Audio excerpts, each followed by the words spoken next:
It started with a phone call. Saturday evening, June 21, 2025. San Diego Police Department's non-emergency line rang at 7:46 p.m. The dispatcher picked up, expecting another noise complaint or petty theft report.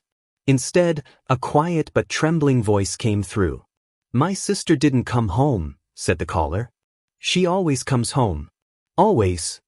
The woman on the line identified herself as Emily Tran, a nurse assistant living in City Heights.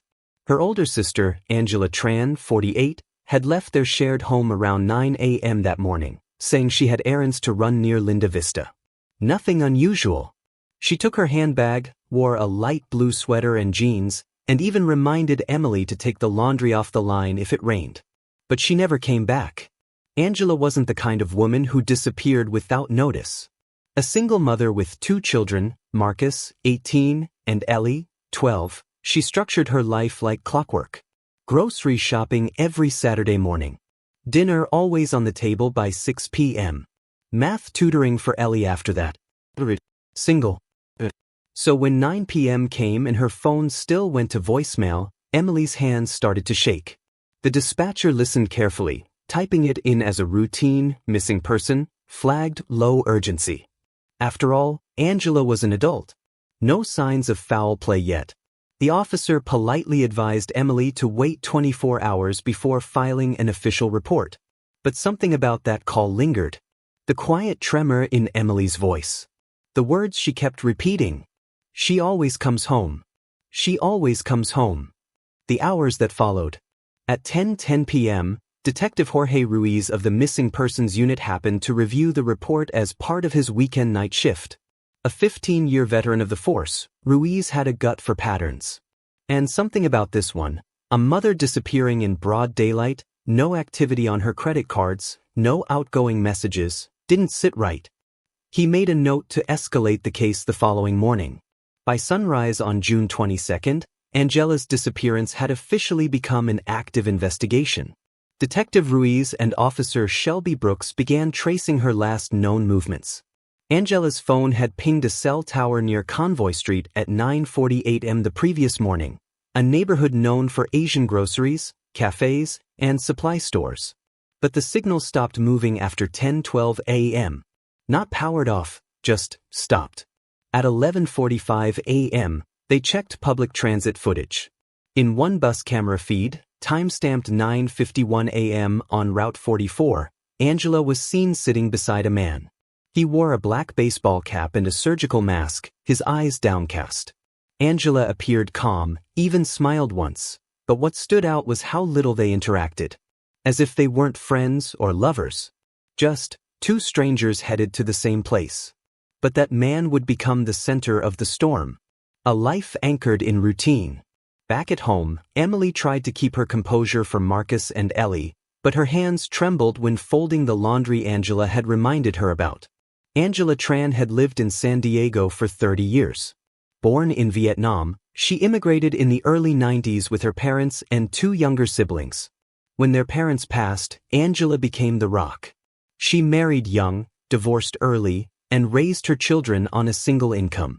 She never dated again until recently. A new relationship with Victor Castillo, a soft-spoken construction foreman who had his own daughter. Everyone in the neighborhood knew Angela as the dependable one. She helped elderly neighbors buy groceries, volunteered at the Vietnamese community center, and ran PTA meetings like a mission. Her life wasn't exciting, but it was full. Stable. And yet, just like that, she was gone. A house with uneaten dinner. Inside the Tran residence, dinner from the night before remained untouched on the stove, now cold, covered with foil. Marcus tried to track his mother's location via Find My iPhone, but the location wouldn't refresh. Ellie, only 12, sat quietly in Angela's bedroom, hugging her mother's pillow and refusing to speak. When Emily gently pressed her, the little girl whispered, "Do you think she went somewhere far and didn't want us to worry?" But deep down, they all knew Angela wouldn't leave them. Not like this. A flash of a masked man. Surveillance footage from Convoy Market near Angela's last known location revealed a clearer glimpse of the man beside her. He kept his mask on most of the time but briefly pulled it down to drink from a bottle of water while standing outside a hardware store. In that fleeting moment, the camera caught part of his face. High cheekbones, thin lips, short black hair. He didn't look at Angela once. When she turned to him, he looked away. Ruiz requested facial recognition through ICE and local immigration databases. No immediate hits. A widening circle. By Sunday night, Angela's case had shifted from missing person to suspicious disappearance. Officers canvassed the convoy neighborhood, asking restaurant staff, grocery clerks, and hair salon owners if they had seen the woman in the light blue sweater. One clerk remembered her, said she came in with a man and asked if she could use the bathroom. The man waited outside. That was around 10 a.m. They left together 5 minutes later, walking toward Castle Ridge Apartments. Castle Ridge wasn't the kind of place most families lived. It was a cluster of aging low-rises, cheap weekly rentals, often used by day laborers, immigrants, and those between addresses. The kind of place where people came and went unnoticed. Angela had never been seen there before. The first ominous lead. On Monday morning, June 23rd, Detective Ruiz got a call from a building superintendent at Castle Ridge. A tenant had reported seeing a man carry large black trash bags, hefty ones, like full of something heavy, down 3 flights of stairs around 3 p.m. Saturday. The man came back up, then came back down, over and over. No one saw where he went afterward. The tenant thought little of it. Maybe someone cleaning out a unit. But now, paired with Angela's disappearance, it made Ruiz's blood run cold. A warrant was filed for Unit 302, the room the man had allegedly entered. What they would find inside would change everything. The first real lead came not from fingerprints, or blood, or a confession, but from the hum of a city bus camera. Detective Ruiz had spent 2 nights with barely any sleep. Something about Angela Tran's disappearance gnawed at him. It wasn't the lack of a crime scene or a body. It was the rhythm of her life, now suddenly severed. The kind of rhythm you don't abandon unless you're forced to. By Monday morning, June 23rd, Ruiz was hunched over a monitor in the San Diego Metropolitan Transit System's operations room. With him was Officer Shelby Brooks, sipping lukewarm coffee, her gaze locked on the screens as well. Route 44. Westbound. Time stamped, 9:50 a.m., June 21st. There she was. Angela Tran. Clear as day, walking up the steps of the city bus, smiling politely at the driver. Her light blue sweater stood out against the dull seats and flickering ceiling lights. She moved with her usual composure, sat down halfway back on the left side. Then he appeared. A man. Late 20s to early 30s. Average height, lean frame. Dark hoodie, gray jeans, black cap, and most notably, a blue disposable mask covering the lower half of his face. He didn't sit next to Angela, at least not immediately. He stood in the aisle for a few seconds, scanning the available seats. Then, almost as if reconsidering, he slid into the seat right beside her. No words exchanged. No eye contact. Angela looked slightly surprised, but not alarmed. Ruiz leaned forward. Pause that. Right there. Brooks froze the frame. For a moment, the man had turned his head, revealing part of his face. His mask had slipped slightly, exposing the lower part of his jaw. Not much, just a flash of skin, a hint of stubble, but maybe just enough. Enhance that. Can we sharpen it? The technician adjusted the filters.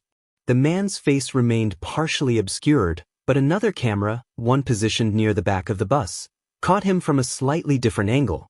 At 9:53 a.m., as the bus rolled down Mesa College Drive, the man took a sip from a water bottle. He lowered his mask. That was it. A clean, partial side profile. Angular jawline. Short black hair. Narrow eyes. A subtle scar beneath his right ear. Freeze and export that frame, Ruiz said. The technician complied. They now had their suspect's face. Castle Ridge Apartments. Later that day, surveillance footage from a small Korean grocery store near Castle Ridge Apartments confirmed what police had feared. Angela and the masked man were seen walking side by side down Castle Ridge Lane around 10:10 a.m. Neither seemed in a rush. Angela was carrying a small paper bag. The man walked slightly behind, keeping his face lowered. They entered the front door of Building 1247, a narrow beige structure with cracked stucco and overgrown ivy. It was the kind of place where security cameras were rare, except for a single motion-triggered unit positioned above the building entrance.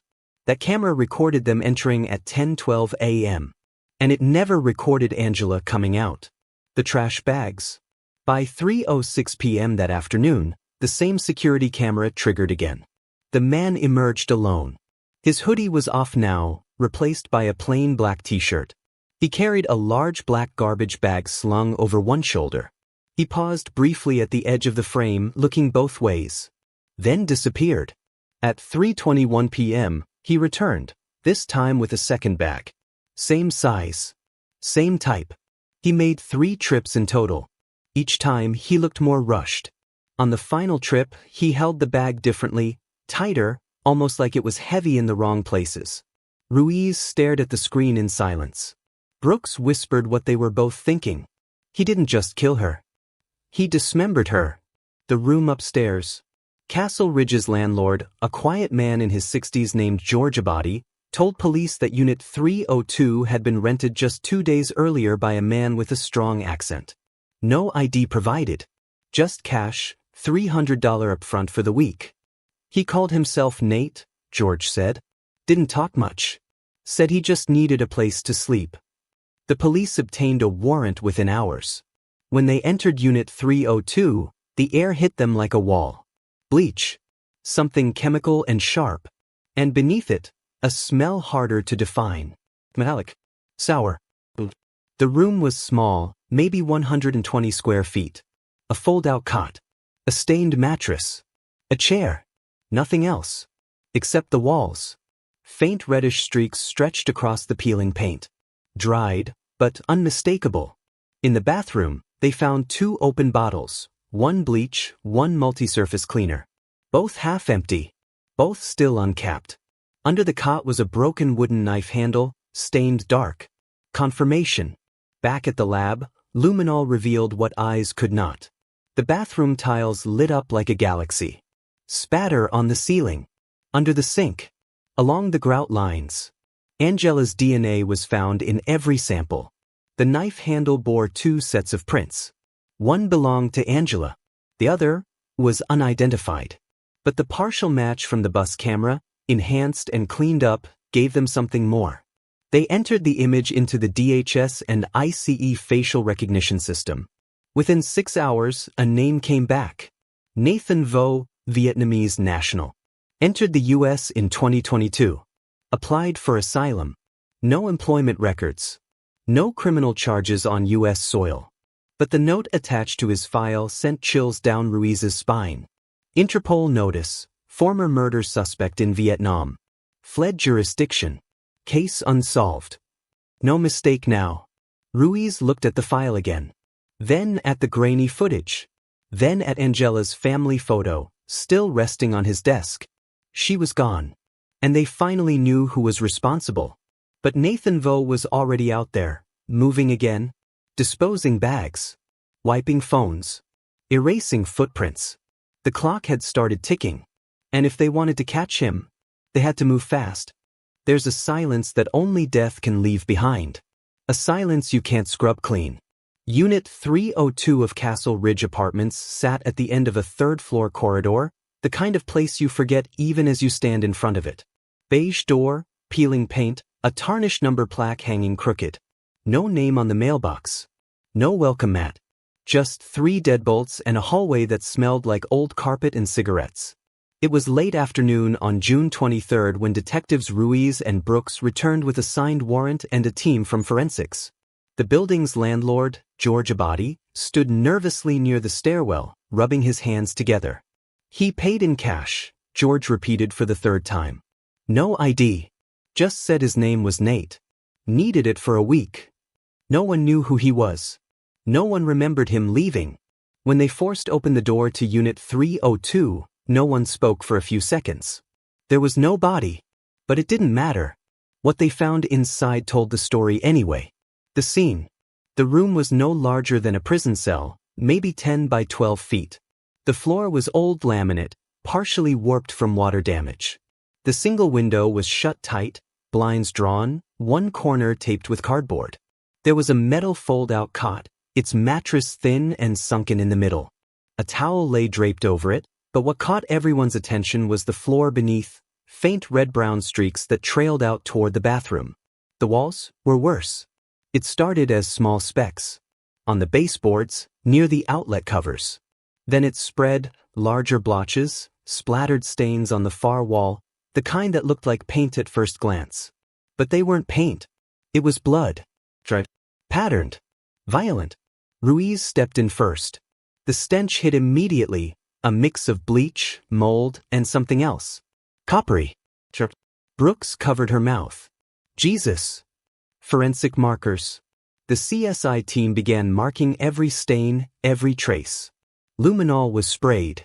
Under blue light, the room lit up like a battlefield. Blood on the ceiling.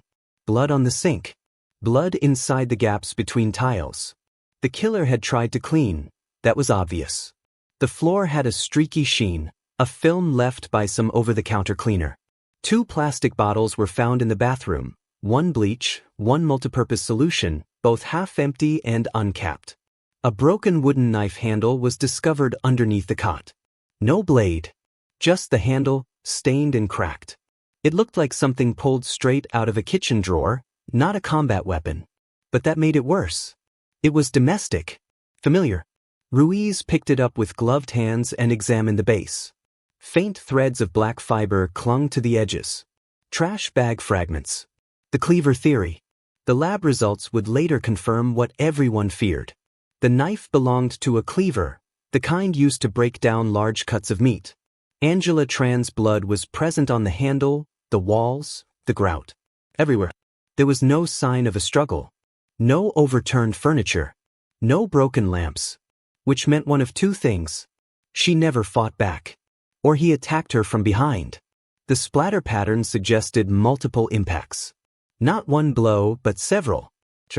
Directed. Upward and outward trajectories, classic indicators of overkill.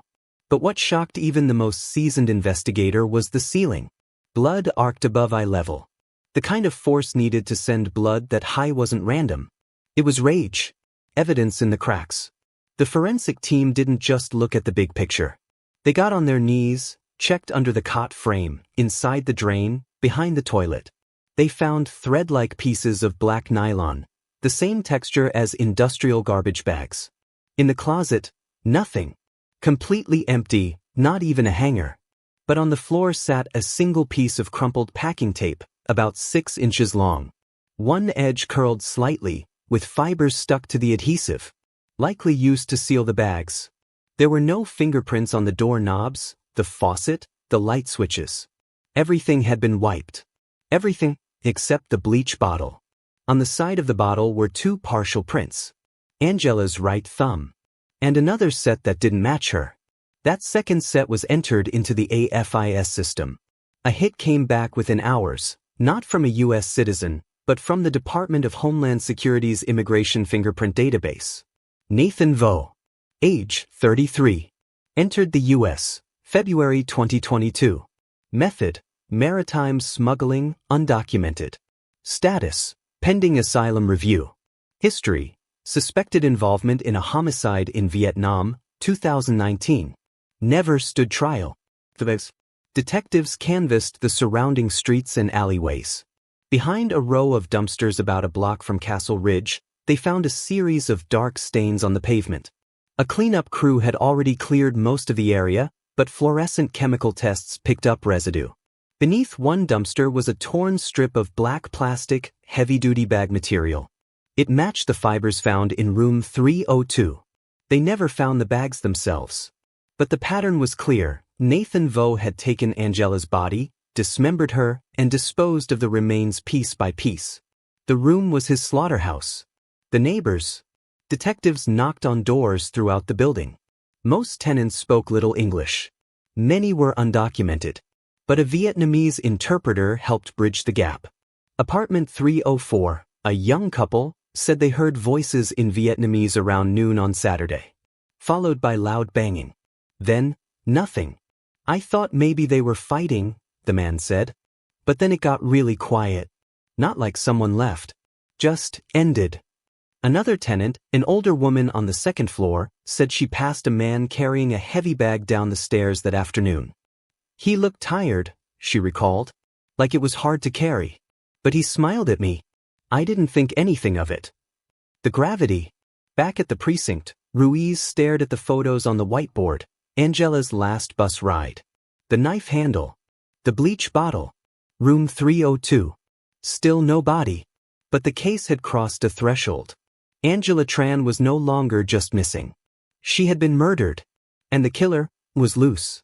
Before Nathan Vo was a name on a warrant, he was just a man with nowhere to go. And before Angela Tran became a victim, she was simply trying to help. That's what made this case harder to swallow. It wasn't just about murder. It was about trust. About how someone's instinct to do the right thing, to offer shelter, food, dignity, could be twisted into something so grotesque. Detective Ruiz knew this part would be the hardest to process. He'd seen gangland executions, drug wars, domestic spirals. But this was colder. Premeditated. Calculated.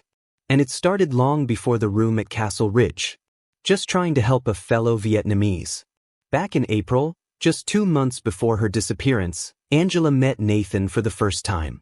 It happened at a faux restaurant in City Heights.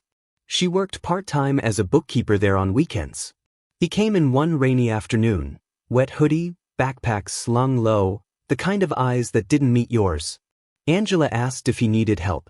He replied in Vietnamese, "I'm new here. No papers. Just hungry." She told him to sit. Gave him a bowl of soup on the house. Later, he returned. Again and again. Quiet. Polite. She learned his name was Nia, though he asked her to call him Nate. He was 33, came by boat 2 years ago. His story was like so many she'd heard in the Vietnamese community. Fled poverty, floated across waters, and landed in America with nothing but a pair of shoes and a borrowed ID. Angela didn't judge. She'd seen the same desperation in her own father when they came over in '91. So when he asked if she knew of any dishwashing jobs, she offered to speak to the manager. Opening the door. By mid-May, Nate was working short shifts in the kitchen under the table. Not officially hired, just cash passed under the register.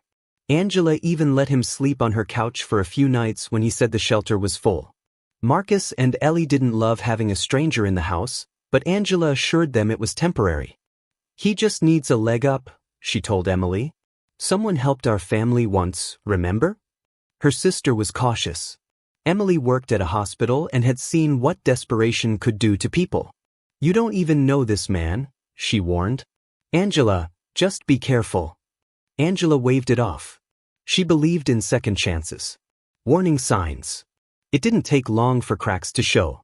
By the end of May, Nate had already left the dishwashing job after getting into a shouting match with the cook.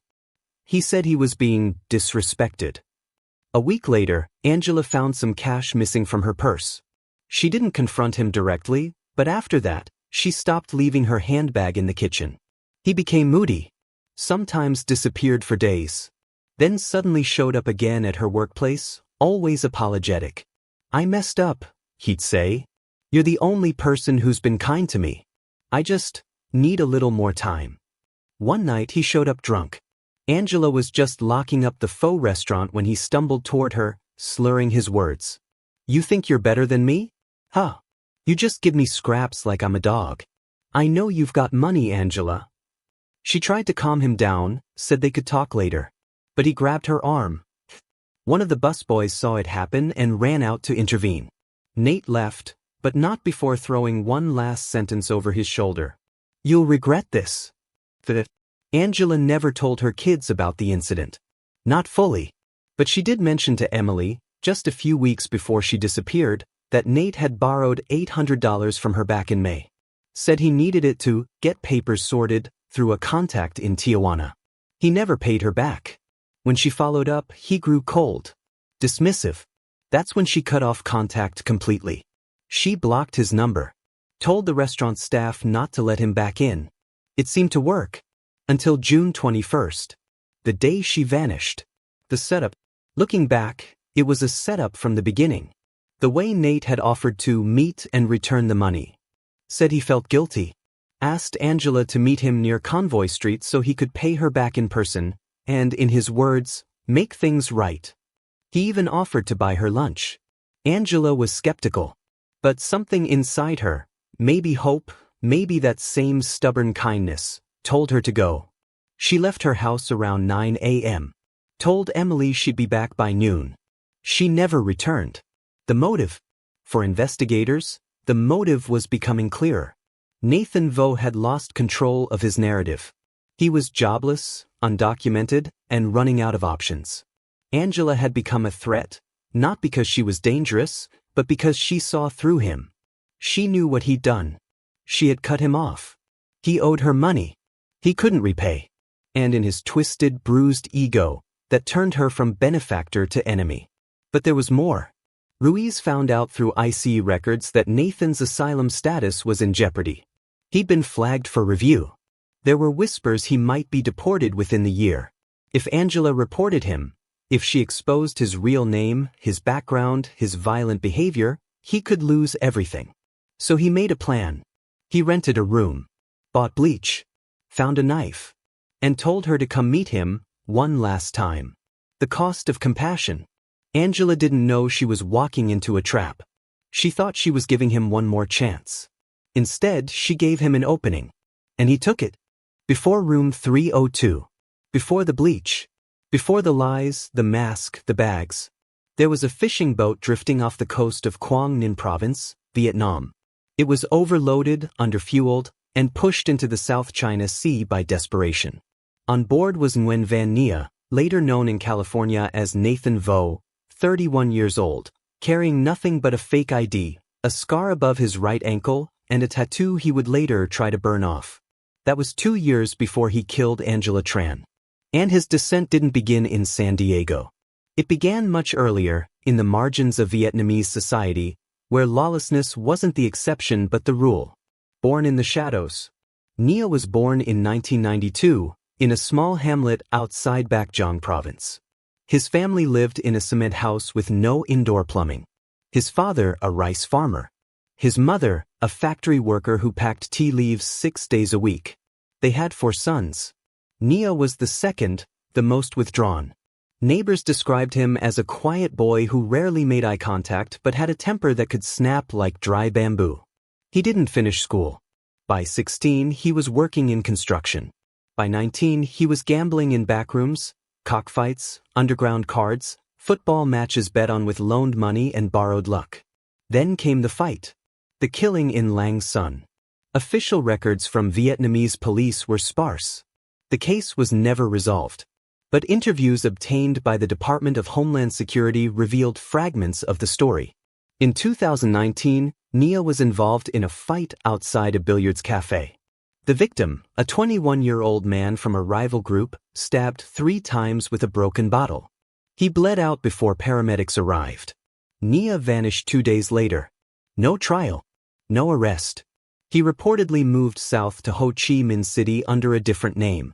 Then, with help from a trafficking network operating in northern Vietnam, he fled to China, paying $1,200 in borrowed cash to disappear. The network. From there, Nia was no longer a runaway. He became cargo. He stayed in Guangdong for 6 months, working illegally at a car wash while his handlers arranged passage. In early 2022, he boarded a fiberglass fishing boat with 13 other men and women. No lights. No GPS. Just a captain with a satellite phone and instructions to follow a trade route into international waters where a receiving boat would meet them. That boat took them to Ensenada, Mexico. From there, they were smuggled across the border, hidden under crates in the back of a produced truck. When Nia finally stepped into the U.S., it wasn't with pride, it was with paranoia. He had traded one life of fear for another. The asylum illusion. By March 2022, Nia filed an asylum application under the name Nathan Vo. He claimed persecution by gangs in Vietnam. Said he feared for his life if sent back. And like thousands of others in the same position, he received a notice of recognizance, a temporary status allowing him to remain in the country while awaiting a decision. It came with no legal work permit, no support, just a thin piece of paper and a promise that the system would review his case. He was now in limbo, unable to leave, unable to earn, and unable to be seen. That's when men like him turned to the underground. The invisible economy. Nathan bounced between shelters in LA, then San Diego. He worked construction off the books, washed dishes for restaurants that didn't ask questions, slept on floors, borrowed phones, used 3 different names in his first year alone. He wasn't alone. San Diego's shadow economy had absorbed thousands like him, mostly Southeast Asians, Central Americans, and West Africans living in the in-between spaces of immigration. They built homes they could never buy, cooked food they couldn't afford, served cities that didn't even know their names. But Nathan wasn't like the others. He wasn't just surviving. He was watching. He remembered who paid, who looked away, who crossed him. He picked up odd jobs, connections, a place to sleep. Then, in April 2025, he met Angela Tran. The breaking point. By June 2025, his asylum case was under review again. And this time, ICE flagged irregularities. His name, Nguyen Van Nia, had appeared in a regional criminal bulletin from Vietnam. The details were thin, but enough to raise red flags. Enough for immigration officers to start asking questions. Nathan found out through a friend, another asylum seeker who moonlighted as a document fixer.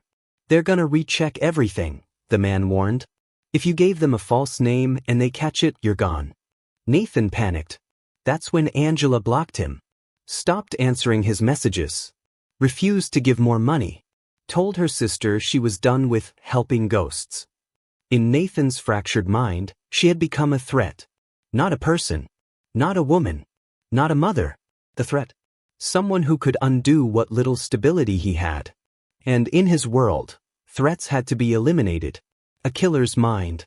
Criminal profilers later described Nathan Vo as a malleable psychopath. Not born a killer, but shaped by a life that rewarded brutality. He wasn't reckless. He was deliberate. Every move in the Angela Tran case suggested forethought. Renting a room under an alias. Buying bleach and tape ahead of time. Waiting until her family was away. Dismembering, not just to destroy, but to erase.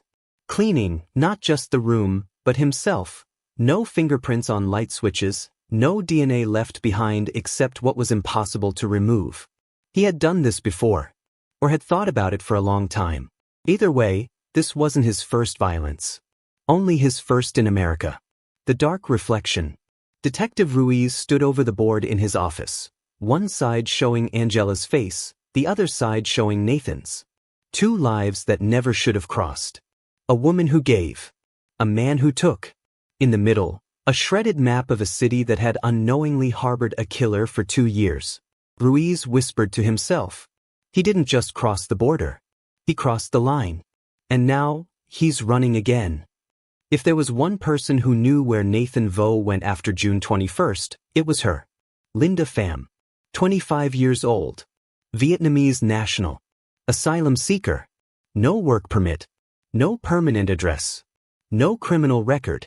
And yet, without ever laying a hand on Angela Tran, she was about to become a central figure in one of the most disturbing homicide investigations San Diego had seen in years. Her crime wasn't rage. It wasn't blood. It was helping him escape. Shadows in the system. Linda arrived in the U.S. just 1 year earlier, in April 2024, also through illegal maritime channels. Her asylum story was tragically common. Economic hardship, threats from loan sharks, false promises from traffickers. She was processed at the southern border, assigned a court date in Los Angeles, and released under recognizance while her claim was under review. What wasn't common, however, was who she met next. She crossed paths with Nathan Vo in a shared boarding house in East LA. He had the confidence she lacked, moved like someone who already belonged.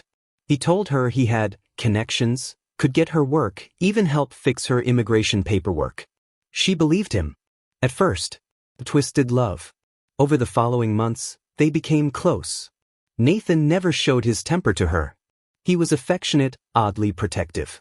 He brought food when she was sick, talked about opening a pho stand together one day, showed her how to hide from ICE raids. He told her, "You're the only one I trust in this country." But there were cracks. He never let her use his phone. He disappeared for days. Once, she saw a long, raised scar on his shoulder he wouldn't explain. When she asked where he got the money he handed her, he shrugged. "You don't ask, I don't lie." It should have scared her.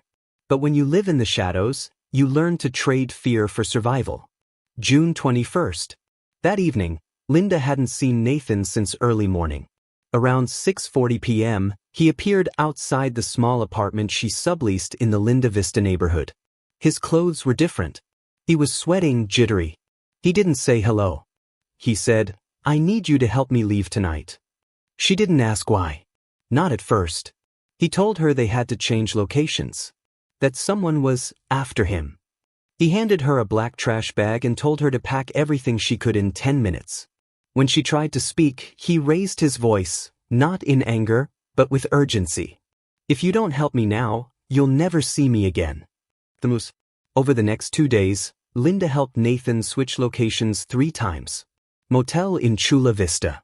Basement room in Logan Heights. A garage owned by a Vietnamese acquaintance in National City. She stayed off the grid. Paid in cash. Wiped down every surface. Even bought burner phones at Nathan's request. But as time passed, she noticed things. His nervous pacing. His short temper. The way he flinched every time a siren passed by. Then, on the night of June 23rd, he finally spoke. He didn't say Angela's name. But he said enough. She wouldn't stop. She wanted to ruin everything. "I didn't plan it that way, but once it started, I had to finish it." Linda stood frozen. It was the first time she realized what she was really running from. Not IC. Not bad luck. A murderer. The boat. Nathan told her they needed to get to the coastal docks near Point Loma by sunrise.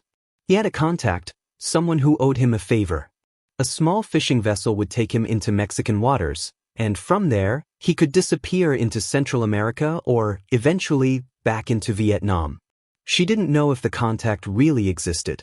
She didn't know if this was a suicide mission or just another lie. But she went with him anyway. At 4:35 a.m. on June 24th, security footage from a distant pier showed a woman matching Linda's description standing beside a man loading a duffel bag into a small white vessel.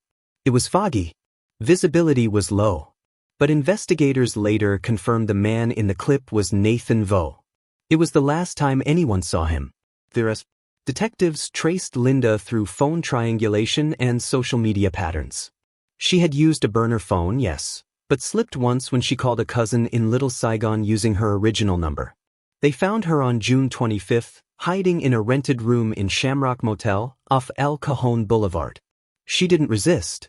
At the precinct, she sat silently for over 3 hours before finally speaking. "I helped him because I was scared," she said.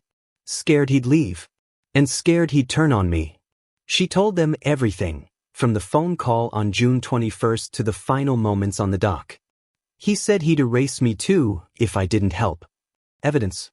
Inside Linda's duffel bag, detectives found a prepaid burner phone used for brief communication with Nathan, a postcard with a handwritten Vietnamese address near the China border, a wrinkled receipt for duct tape and gloves dated June 20th. Nathan's notebook containing sketched escape routes, aliases, and an entry. "Angela, silence or suffer." All of it was enough. She was charged with aiding and abetting the escape of a murder suspect, a felony under California law. On June 27th, Linda appeared in court. She didn't ask for bail. She wore the same clothes she was arrested in, oversized hoodie, faded jeans, hair tied in a messy bun. Her face was pale, lips pressed into a line. The judge read the charges. She nodded once. When asked if she understood, she whispered, "Yes." Her public defender told reporters afterward that she intended to fully cooperate and testify if Nathan was captured. A pawn or a partner? To the public, Linda became a question mark. Was she just another vulnerable woman manipulated by a man she loved? Or was she a willing accomplice? Detective Ruiz had his doubts. She wasn't innocent. But she wasn't evil either. She's what happens when fear meets loyalty, and neither one wins. At this point he was just a ghost. But ghosts leave trails, and Detective Jorge Ruiz wasn't about to stop chasing his. For 3 days after Angela Tran's murder, Nathan Vo had managed to vanish. No phone activity. No bank transactions. No sightings.